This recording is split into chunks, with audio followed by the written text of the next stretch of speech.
2013 թվականին Հայաստանի ու Ռուսաստանի միջև կնքված պայմանագրի համաձայն Հայաստանը պարտավորվել է բենզին գնել միայն Ռուսաստանի պետական կորպորացիա հանդիսացող Ռոսնեֆտ ընկերությունից, ինչի հետևանքով աշխարհում բենզինի գների քառակի անկման ֆոնին Հայաստանում այն էժանացավ ընդամենը 10 դրամով։ Իրազեկ քաղաքացիների միավորում հասարակական կազմակերպության հերթական բենզինային թալան Հայաստանում անունը կրող տեսանյութում մանրամասնորեն նկարագրվում է Ռոսնեֆտ ընկերության հետ կնքած պայմանագրի բացասական հետևանքները։ Հատկապես հետաքրքրական է, որ հարևան Վրաստանում բենզինի գինը հավասար է 290, Ուկրաինայում 330, իսկ Ռուսաստանում 185 դրամի, եւ դա այն դեպքում, երբ Վրաստանի ու Ուկրաինայի դեպքում բենզինը մաքսազերծվում է, իսկ Հայաստանի դեպքում որպես Եվրասիական տնտեսական միության անդամ ոչ։ Այդ դեպքում հարց է առաջանում, թե ինչու է առանց մաքսազերծման Հայաստանին վաճառվող բենզինը կրկնակի թանկ, քան Ռուսաստանում։ Իրազեկ քաղաքացիների միավորում հասարակական կազմակերպության նախագահ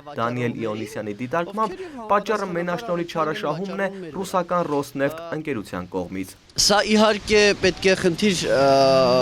դառնա իշխանության համար, իշխանությունը պետք է սրանով զբաղվի, մասնավորապես դեմս տնտեսական մրցակցության պաշտպանության հանձնաժողովի, սակայն մենք հիշում ենք այնպիսի աբսուրդային հայտարարություններ, ինչպիսին էր Արտակ Շաբոյանի հայտարարության մասին, որ ռուսական բենզինում նավթի չափաբաժինը փոքր է,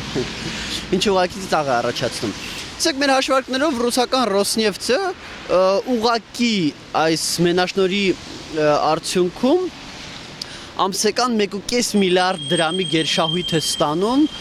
հայաստանցիներից հաշվին։ Ուրեմն եթե հաշվի առնենք, որ Ռոսնեֆտը հիմնականում պատկանում է Ռուսաստանի հենց կառավարությանն եւ իր շահույթը հիմնականում գնում է Ռուսաստանի պետբյուջե, կարելի է հասկանալ, որ Ռուսաստանի պետբյուջեն ուղղակի Հայաստանի քաղաքացիներին ամսական 1.5 միլիարդ դրամի թալանում է բենզինի գնի տեսքով։ Արտուր Հովհաննիսյան, Առաջին լրատվական։